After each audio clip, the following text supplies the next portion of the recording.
बेटा कल हम बात कर रहे थे फिजिकल डेवलपमेंट कि फिजिकल डेवलपमेंट कैसे होता है। तो फिजिकल डेवलपमेंट के लिए हमने कुछ फैक्टर बताए थे। कल मैंने आपको बताया मोटर डेवलपमेंट क्या होता है।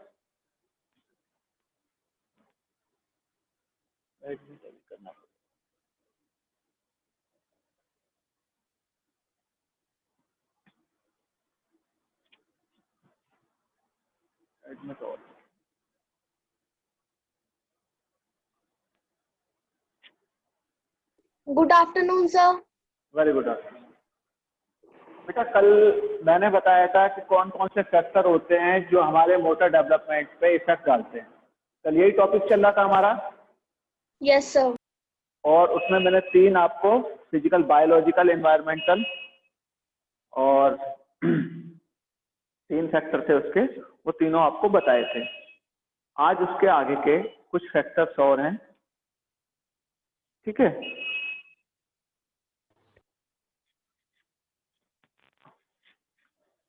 में टॉल करना पड़ेगा। तो बेटा जैसे फैक्टर थे बायोलॉजिकल, एनवायरमेंटल और तीसरा था न्यूट्रिशन। इनकी कमी अगर होती है, कहीं प्रॉब्लम होती है तो डेवलपमेंट हो नहीं पाता है। इसके अलावा कुछ और फैक्टर्स होते हैं जो कहीं ना कहीं इफेक्ट डालते हैं डेवलपमेंट के ऊपर। वो कौन कौन से हैं? उसमें से नेक्स्ट है फिजिकल एक्टिविटीज। अगर बच्चे को एक फिजिकल एक्टिविटीज करने को ना मिले प्रॉपर वे में अगर फिजिकल एक्टिविटी नहीं करता है बच्चा, तो कहीं ना कहीं डेवलपमेंट कमजोर हो जाता है उसका।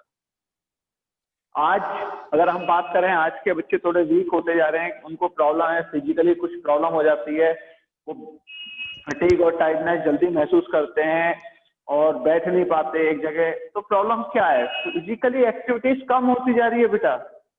जितनी फिजिकल एक्टिविटीज कम होगी उतनी ही ज्यादा प्रॉब्लम बढ़ेगी।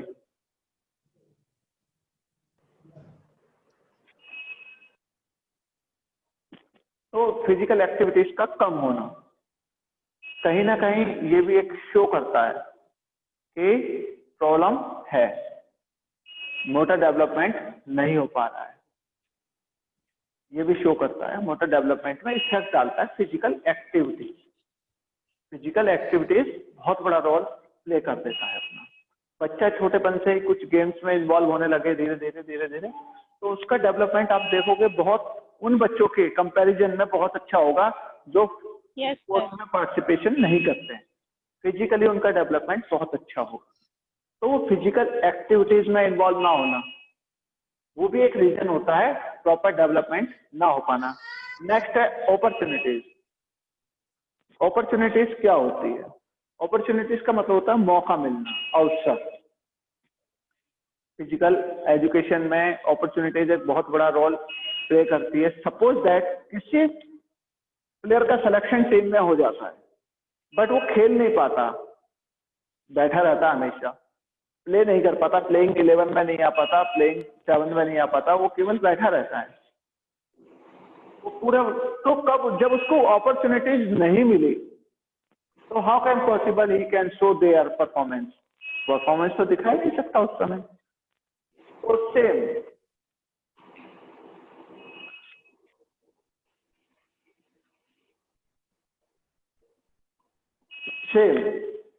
अगर स्पोर्ट्स एक्टिविटी के लिए बच्चा जा रहा है पर उसमें उसको मौका नहीं मिल रहा है, अपॉर्चुनिटीज नहीं मिल रही है, तो वो एक रीजन होता है। उसको पर्याप्त अवसर नहीं मिल पा रहे, चाहे तो वो स्पोर्ट्स एक्टिविटी के लिए ही मौका नहीं मिल पा रहा है, उसको अपॉर्चुनिटीज नहीं मिल पा रही है फिजिकल एक्टिविटीज में इन्वॉल्व होने के लिए। तो वहां भी इफेक्ट करेगा, उसका मोटर डेवलपमेंट इफेक्ट करेगा और एक फैक्टर बनेगा अपॉर्चुनिटीज, उसको पर्याप्त मौके नहीं मिल पाना। Okay, next one physical impairments. Physical impairments क्या होता है? क्या होता है बेटा कि बच्चे का डेवलपमेंट सही से नहीं होता? फिजिकल इम्पेयरमेंट्स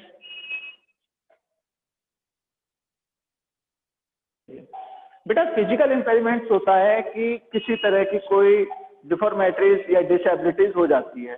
सपोज कोई बच्चा बाय बर्थ या बायोलॉजिकल फैक्टर से या किसी भी रीजन से उसके आइज में प्रॉब्लम है या हाथ छोटे है या किसी भी तरह से बॉडी पार्ट कंप्लीट नहीं है, इम्पेरिमेंट्स का मतलब कहते हैं जो उसका बॉडी का पेयर होता है, जैसे हाथ का सॉरी हैंड्स का, लेग का ये पेयर हो गया, आइज का, ईयर का ये पेयर हो गए, नोज के, तो ये पेयर पूरे नहीं है, इम्पेरिमेंट, इसमें कुछ ऊंचा नीचा है, मतलब पेयर में नहीं है प्रॉपर बॉडी, ठीक है। तो वहां उसको प्रॉब्लम होगी, उसका डेवलपमेंट सही से नहीं हो पाएगा। कभी आपने देखा होगा जो बच्चा पहले, बहुत पहले था, पोलियो होता था इंडिया के अंदर, तो उसकी टांग बच्चे की छोटी हो जाती थी उसके अंदर, पोलियो के अंदर, तो उसमें वीकनेस होती थी, तो उसका इफेक्ट उसकी पूरी बॉडी पे पड़ता था। उसकी बच्चे की कभी कभी हाइट भी बहुत कम रह जाती थी उस पोलियो की वजह से, उस लेग की वजह से, ऐसा भी होता था। तो ये एक रीजन था फिजिकली इम्पेरिमेंट सही से ना हो पाना, ठीक है, ये भी एक सर इसको सेंसरी इम्पेयरमेंट भी कहते हैं। है जी, इसको सेंसरी इम्पेयरमेंट भी कहते हैं। हाँ सेंसरी इम्पेरिमेंट भी कहते हैं इसको।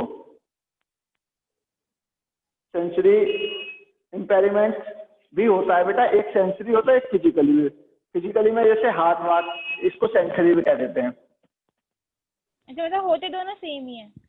हाँ, थोड़ा फिजिकल में क्या होता है, जैसे हाथ पैरों में छोटा बड़ा हो जाना, और सेंसरी इम्पेरिमेंट्स में क्या होता है बेटा कि जो हमारे सेंस होते हैं, जैसे हम 5 सेंस जानते हैं कि आइज है, नोज है, नोज है, ईयर है, टंग है, इनके अंदर किसी भी तरह की कमी हो जाना, कोई प्रॉब्लम आ जाना, वो सेंसरी, जो हमारे सेंस ऑर्गन्स होते हैं ना, वो ठीक नहीं हो पाना, ठीक है। तो इस तरह की जब इनके अंदर भी प्रॉब्लम आ जाएगी, ठीक है, ये सही से नहीं हो पाएंगे। जब हमारी आइज एक तरफ से हम ज्यादा देख रहे हैं, एक आंख से नहीं देख पाते हैं, तो उसमें भी प्रॉब्लम आती है, ठीक है। Okay sir. ठीक है, इसके बाद होता है पोस्चरल डिफॉर्मेटरीज। पोस्चरल डिफॉर्मेटरीज में हम कह सकते हैं, अगर हम यहाँ पे बात करें फिजिकल इम्पेरिमेंट्स को छोड़ के पोस्चरल की, यहाँ पे हम केवल सेंसरी इम्पेरिमेंट्स की बात करते हैं तो वो ठीक है, सेंसरी इम्पेरिमेंट कह देते हैं उसको। और अगर हम पोस्चरल डिफॉर्मेटरीज की बात करते हैं तो पोस्चर में जब हमारे शारीरिक रूप में किसी तरह की कमी का आ जाना, जैसे हम पोस्चरल डिफॉर्मेटरीज की बात करते हैं तो हमारे लेग्स के अंदर या बैक के अंदर स्पाइनल कॉर्ड जो होती है, हमारी रीढ़ की हड्डी, इसके अंदर प्रॉब्लम आना, अभी आएगा ये टॉपिक, तो इसके अंदर प्रॉब्लम का आ जाना, ठीक है बेटा। इसके बाद है ओबेसिटी। ओबेसिटी क्या है, व्हाट इज द ओबेसिटी, आपने बहुत पढ़ा होगा, 11th में से पढ़ते आ रहे हो। ओबेसिटी क्या होती है? यस सर, मोटापा। सर मोटापा, ओवरवेट। हाँ, ओवरवेट। कितनी कैटेगरी होती है इसकी बेटा? चैप्टर नंबर 2 है, अच्छे तरह से डिटेल में बताया गया है, बताएंगे आप मुझे? How many categories of obesity? Obesity की कितनी कैटेगरीज हैं? Sir 3। Wrong. Sir underweight, normal weight और ओवरवेट। कि ओबेसिटी की 6 कैटेगरी होती है। कैटेगरी 1, 2, 3 ओबेसिटी के नाम से जानी जाती है। इसके अलावा अंडरवेट, ओवरवेट और नॉर्मल वेट, 3 कैटेगरीज ये होती हैं। जब बच्चे का, आज आपको पता होना चाहिए कि पूरे वर्ल्ड के अंदर हर 5 में से 1 बच्चा ओबेसिटी का शिकार है, ठीक है। जैसे आपने योगा वाला चैप्टर पढ़ा था ना बेटा, यस सर, आपने बताया था उसमें, तो उसमें कॉमन डिसीज कितनी थी? 5, ठीक है। Yes sir. Hypertension, obesity, back pain, ठीक है। तो ये ओबेसिटी थी, डायबिटीज, अस्थमा, तो ये थी कॉमन डिजीज थी ये। तो मैंने बताया था वहां पर उस दिन फर्स्ट टाइम आपको कि 5 में से 1 बच्चा ओबेसिटी का शिकार है, 3 में से 1 एडल्ट बड़ा आदमी जो है, हर 3 में से 1 ओबेसिटी का शिकार है। तो ओबेसिटी अगर ज्यादा हो जाती है बेटा, किसी तरह बहुत ज्यादा हो जाती है, तो वहां भी प्रॉब्लम होती है, ठीक है। वहां भी प्रॉब्लम हो जाती है कि बहुत ज्यादा वेट होने पे ना बच्चा फिजिकल एक्टिविटी में पार्टिसिपेट करेगा, और जब फिजिकल एक्टिविटीज में पार्टिसिपेट ही नहीं करेगा, अपॉर्चुनिटी ही नहीं है उसके पास, तो then how can possible he can develop the motor development? Not at possible. तो पॉसिबिलिटी नहीं है बेटा। तो it is also reason of motor development में जो इफेक्ट करते हैं मैटर। अब ये 8 हो गए आपके, biological, second environmental, third sector, nutrition, physical activity, physical activities, opportunities, physical sensory impairment और पोस्चरल डिफॉर्मिटीज और ओबेसिटी। हाँ, तो ये हो गए आपके। ये आपको रिमेम्बर होने चाहिए सारे।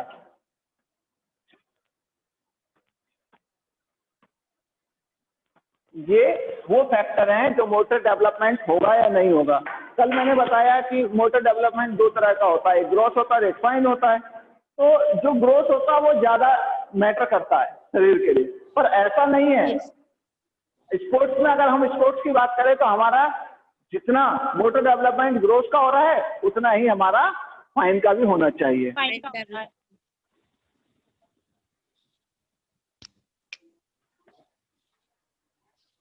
आज अब नेक्स्ट टॉपिक स्टार्ट करता हूं मैं।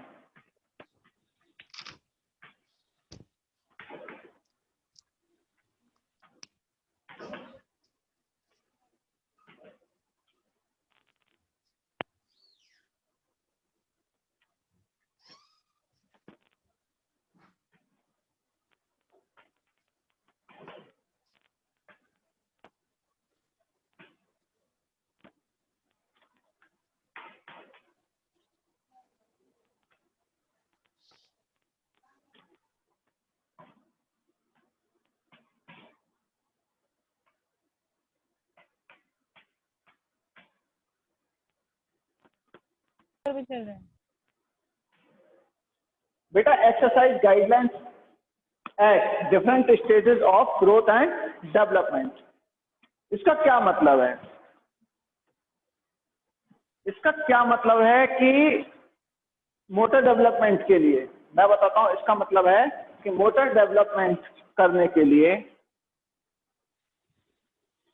एक्सरसाइज गाइडलाइन, एक्सरसाइज में गाइडलाइन देनी जरूरी होती है। देखते हैं आप, एक छोटा सा एग्जांपल है, जब जिम में आप जाते हैं या कोई फिजिकल एक्टिविटीज में जब आप इन्वॉल्व होते हैं, जब आप किसी फिजिकल एक्टिविटीज में इन्वॉल्व होते हैं तब क्या होता है? तब होता यह है कि वहां पे एक जिम ट्रेनर होता है या आपके फिजिकल टीचर होते हैं, वो आपको बताते हैं नहीं ये एक्सरसाइज इस तरह से रॉन्ग है, इस तरह से राइट है। तो वो आपको राइट और रॉन्ग के बारे में बताते हैं। वो बहुत ज्यादा जरूरी है, क्योंकि suppose that if you perform any wrong activities in wrong manner, so it will be negative impact on your body. वो एक नेगेटिव इम्पैक्ट डालेगी आपकी बॉडी के ऊपर। और मे भी पॉसिबल कि आपके डेवलपमेंट कहीं ना कहीं उसके उस कारण रुक भी सकता है एक गलत इंफॉर्मेशन के लिए। तो इसलिए कहा जाता है कि एक्सरसाइज गाइडलाइंस होनी चाहिए। अब हर एज के लिए अलग अलग एक्सरसाइज होती हैं, हर एक एज के लिए अलग अलग। पर सबसे पहले हमें ये पता होना चाहिए कि वो एज ग्रुप होते क्या क्या है, कौन कौन सी स्टेजेस होती हैं। अगर हम स्टेज की बात करें तो कौन कौन सी स्टेजेस होती हैं जहां पे हमें डिफरेंट एक्सरसाइज करनी चाहिए, कौन कौन सी एक्सरसाइज कर सकते हैं और कौन सी हमें करनी चाहिए। फर्स्ट,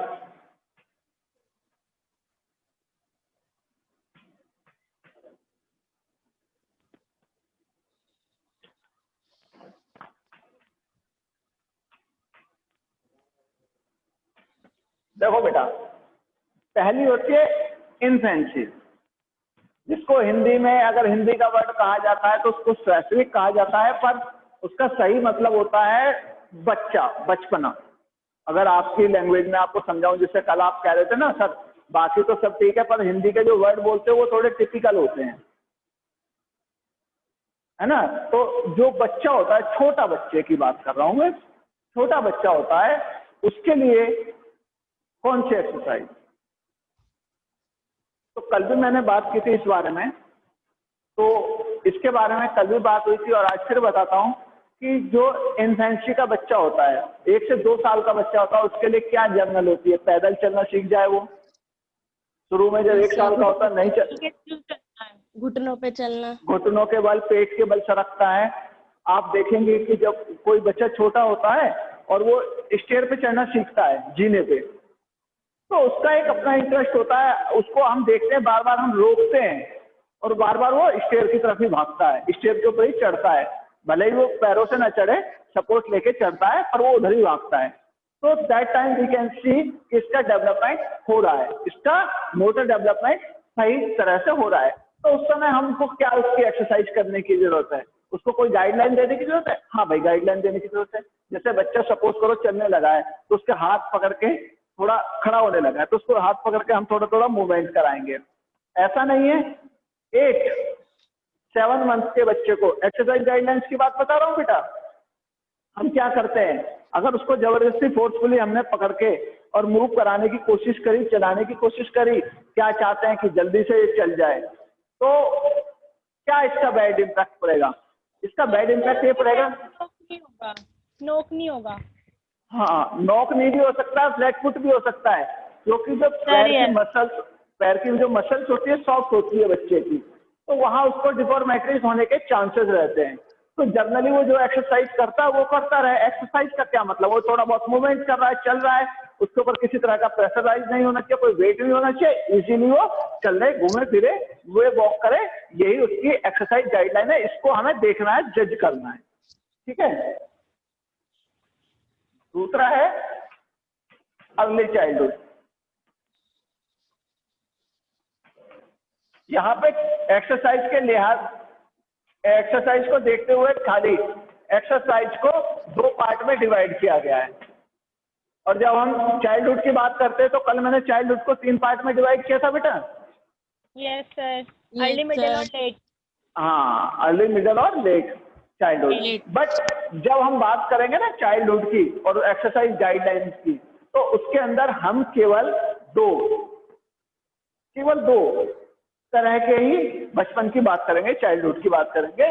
पहला है अर्ली चाइल्डहुड और दूसरा है लेटर चाइल्डहुड।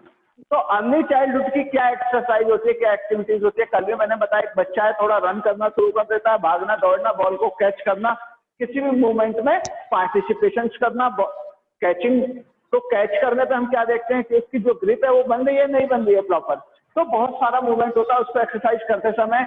हम बहुत सारे गेम्स होते हैं, जैसे बैडमिंटन और खो खो, कोई भी गेम्स वो खेल सकता है उस रेंज में आपके 3 से 7 साल। 3 साल का बच्चा नहीं खेलेगा, पर 6 साल का खेल सकता है, 7 साल का खेल सकता है। सर ये तो जो अर्ली एज होती है, अर्ली चाइल्डहुड की एज जो होती है वो 3 से 6 साल होती है सिर्फ। वो बेटा जी मैंने बताया ना कि जब हम डिवाइड करते हैं चाइल्डहुड को 3 पार्ट में, तब होती है उसकी, है ना, तब बताया था मैंने। पर जब हम एक्सरसाइज के पैरामीटर पे रख के, एक्सरसाइज के पैरामीटर पे रख के इसको ऑब्जर्व करेंगे, तब हम पाएंगे केवल 2 स्टेजेस बताई गई हैं इसकी। अगर हम उसको डिफाइन करते हैं चाइल्डहुड को, तो 3 टाइप का बता देते हैं हम। वो हो जाता है 3 से 6 साल, जैसे कल मैंने बताया था, ठीक है। Yes sir. 7 से और 3 से 6 से 3 साल, 7 से 10 और 11 और 12। 11-12। पर जब हमने इसको डिवाइड किया एक्सरसाइज के उससे नजरिए से कि भाई एक्सरसाइज अब इसको करानी है, हमें एक्सरसाइज में ले जाना है, तब हमने उसको केवल 2 पार्ट में डिवाइड किया, एक अर्ली और एक लेटर। एक हो गया 3 से 7 और दूसरा 8 से 12। हाँ, 12। तो उसमें मैंने कल आपको बताया था कि अर्ली चाइल्डहुड में वो चीजों को देख के समझने लगता है, उसको फॉलो करने लगता है। पर जो लेटर चाइल्डहुड होता है उसके अंदर क्या करता है, उसके अंदर वो उन टेक्निक को, उसकी बारीकियों को, उसको कीनली ऑब्जर्व करने लगता है, बारीकी से सीखता है। उसके अंदर जो गेम्स के अंदर टेक्निक वगैरह होती है, स्किल्स वगैरह होती है, उनको बारीकी से सीखता है और उसकी एक्सरसाइज भी बढ़ जाती है। जैसे सपोज दैट 7 साल तक के बच्चे से आप कहोगे वो जो साइकिलिंग करता है बेटा, just for the entertainment, just for the entertainment. पर जब वो 8 साल से थोड़ा बड़ा हो जाता है, 8 से 12 का हो जाता है, तो उसको हम उसके प्रैक्टिस रूटीन में ला सकते हैं। नहीं ला सकते कि भाई ये तेरा प्रैक्टिस है और तुम्हें साइकिल चलानी है, तुम्हारी एक एक्सरसाइज है कि तुम्हें 1 या 2 किलोमीटर साइकिल चलानी है, पर हल्के लेवल पे। ये नहीं एकदम से 10 किलोमीटर 15 किलोमीटर नहीं, 8 से 12 साल का बच्चा ही होता है। तो उसको बोला कि एक्सरसाइज में इंक्लूड कर दी आपकी साइकिलिंग, एक्सरसाइज में इंक्लूड कर दिया और आपको साइकिल चलानी है, बट लिमिटेड।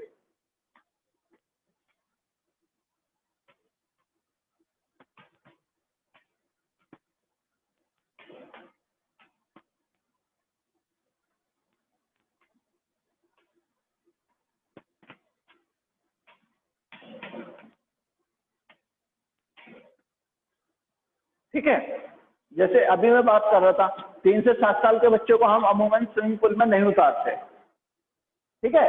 बट जैसे 7 साल से बड़ा हुआ तो उसको हम स्विमिंग के लिए भी बोल सकते हैं कि स्विमिंग भी आप कर सकते हो। तो वो भी एक पार्ट बन जाएगा उसकी एक्सरसाइज का, वो भी एक पार्ट बन जाएगा बेटा जी, वो उसकी एक्सरसाइज का एक पार्ट बन जाएगा। उस पार्ट के अंदर वो कर सकता है, साइकिलिंग भी और स्विमिंग भी ऐसी एक्सरसाइज में इंक्लूड हो जाएगा। जो एक्सरसाइज छोटी एज पे नहीं होती वो थोड़ी बड़ी पे हो जाती है, वो जाके थोड़ा बड़ी एज पे करने लगता है, परफॉर्म करने लगता है। तो कुछ एक्सरसाइज एज के साथ बनती हैं। अब मैं आपसे बात करूं, अभी देखना एक्सरसाइज गाइडलाइंस की बात करूं, चलो कोई सा भी चाइल्डहुड लीजिए आप, अर्ली या लेटर, इसमें मैं बच्चों को वेट लिफ्टिंग करा पाऊंगा क्या? No sir. नो, पॉसिबल नहीं है। क्या कोई सा भी चाइल्डहुड हो, अर्ली हो या लेटर हो, मैं वेट लिफ्टिंग नहीं करा पाऊंगा बेटा? क्यों? क्योंकि उसका भी एक क्राइटेरिया है। उसको अगर कराऊंगा तो हो सकता है बच्चे पे उसका नेगेटिव इम्पैक्ट जाएगा, नेगेटिव इम्पैक्ट हो तो वो एक्सरसाइज के लिए नहीं बनी। यही तो एक्सरसाइज गाइडलाइंस है कि हमें गाइड करना है बच्चे को कि कौन सी एक्सरसाइज करनी है और कौन सी नहीं करनी। मैं 8 साल के बच्चे से 12 साल का बच्चा जो है, लेटर चाइल्डहुड की बात करता हूँ, मैं उससे 3 किलोमीटर 2 किलोमीटर साइकिल चलवा सकता हूँ एज ए एक्सरसाइज पीरियड में। एक्सरसाइज पीरियड में 2-3 किलोमीटर साइकिल चलवा सकता हूँ। बट क्या मैं उसको और ज्यादा करने की, अगर उसको इंटरेस्ट आने लगा तो क्या मैं उसको परमिशन दे दूं कि 5-6 किलोमीटर चलाना हो? क्योंकि वो अपने इंटरेस्ट में चला सकता है, बच्चा है, 1-2 दिन चला सकता है, पर मुझे पता है ये उसकी गाइडलाइंस उसको रॉन्ग तरफ ले जाएगी। तो यहाँ हमें ध्यान रखना होता है, ये एक्सरसाइज के लिए बताना होता है। जैसे मैंने बता दिया, साइकिलिंग हो गया, वेट लिफ्टिंग हो गया, स्विमिंग हो गया, ऐसी चीज बच्चे नहीं करते। 8 साल का बच्चा हल्की फुल्की स्विमिंग करने लगता है, but not a professional, professional में नहीं आता हो, ठीक है।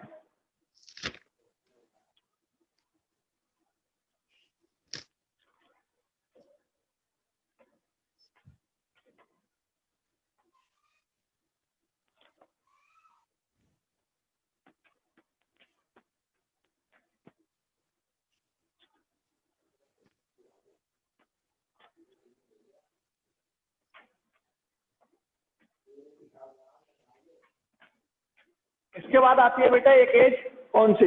एडल्सेंस। कौन सी एज आती है? एडल्सेंस, जिसको किशोर अवस्था भी बोला जाता है। हिंदी के बच्चे जो हैं उनको बोला जाएगा उनके लिए किशोर अवस्था, एडल्सेंस। इसमें क्या होता है बेटा, एडल्सेंस की जो एज लिमिट है वो 13 से लेके 19 साल तक है। 13 से 19 साल तक है लिमिट।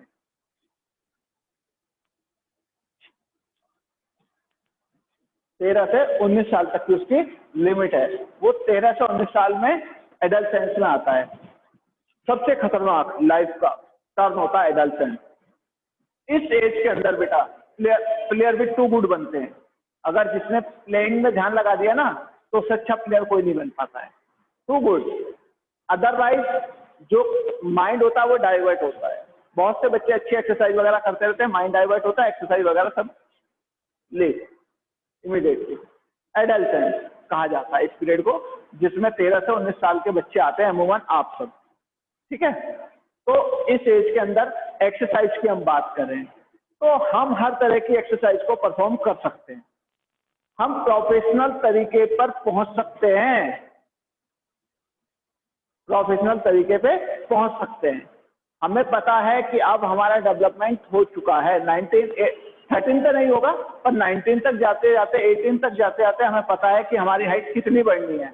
वहां हमें पता चल जाता है हमारी हाइट कितनी बढ़ती है। जैसे हम बात करें कि अगर जैसे छोटे बच्चे हैं जिनकी हाइट नहीं बढ़नी है, आगे हमने चेक कर लिया 18 साल तक एडल्सेंस में चेक कर लिया भैया इसकी हाइट नहीं बढ़ेगी, तो हम उसको कौन से गैप रेफर कर देते हैं? कि भाई तू वेट लिफ्टिंग कर ले, तेरा वेट भी ज़्यादा है और हाइट भी कम है, तो तू वेट लिफ्टिंग अच्छे से कर लेगा। हम रेफर कर सकते हैं उसको, हमने देखा। उसके बाद जिसकी हाइट बहुत ज़्यादा लंबी है, हम उसको क्या कहते हैं, बास्केटबॉल खेल ले भाई, वॉलीबॉल खेल ले, वॉलीबॉल। बास्केटबॉल खेल लो, वॉलीबॉल खेल लो, हम उनको वो रेफर कर देते हैं। वहां पर हम गाइड भी करते हैं उनको, और उनकी एक्सरसाइज जो होती है वो बढ़ती चली जाती है, धीरे धीरे बढ़ती हुई चली जाती है। अब बात करूं मैं एडल्ट की, तो मैंने बताया कि यहाँ पे बच्चे की जो चीजें हैं वो बढ़ जाती हैं। जैसे 13 साल का बच्चा तो नहीं, पर 18 साल के बच्चे को साइकिलिंग अनलिमिटेड करने को कह सकते हैं हम, ठीक है। स्विमिंग में बच्चा परफेक्ट हो जाता है, वेट लिफ्टिंग भी कर सकता है इसमें, पर वेट लिफ्टिंग कैसे करेगा, अंडर गाइडलाइन, अंडर गाइडेंस, किसी के गाइडेंस में करेगा, वो इंडिविजुअली नहीं करेगा, ठीक है। यहाँ पे उसकी एक्सरसाइज ओपन हो जाती है। और लास्ट पॉइंट है आपका बेटा,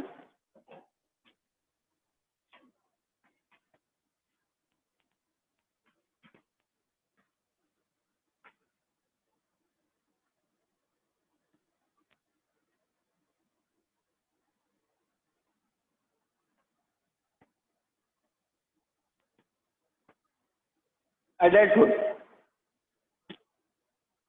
एडल्टहुड का मतलब होता है कि बच्चा अपनी लाइफ में अब समझदार हो चुका है, और वहां पर वो खुद एक्सरसाइजों को ध्यान करने लगा है। कि जैसे कोई बच्चा है 15-16 एज में वो जिम करने लगा, तो 19 तक की एज में उसको पता है किस तरह का जिम करना है, किस तरह से करना है। कोई बच्चा है 14 से लेकर 19 तक स्विमिंग करता है या जिमनास्ट करता है, तो उसको पता है जिमनास्ट कैसे करना है। तो यहाँ उसकी एक्सरसाइज कंप्लीट हो जाती है बेटा, एक्सरसाइज कंप्लीट हो जाती है, और फिर वो उनके अकॉर्डिंग ही करता है।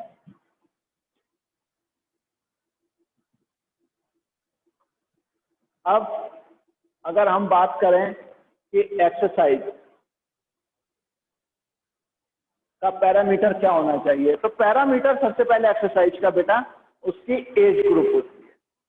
अगर हमने उसका एज ग्रुप के अकॉर्डिंग डिवाइड किया, ठीक है, कुछ बच्चे होते हैं बहुत ज़्यादा एनर्जेटिक होते हैं, कम एज में अच्छे होते हैं, बट हर एक के लिए नहीं। तो पैरामीटर एज का होता है। एक्सरसाइज गाइडलाइंस जब दी जाएगी जब हमें उसकी एज का पता होगा, उसके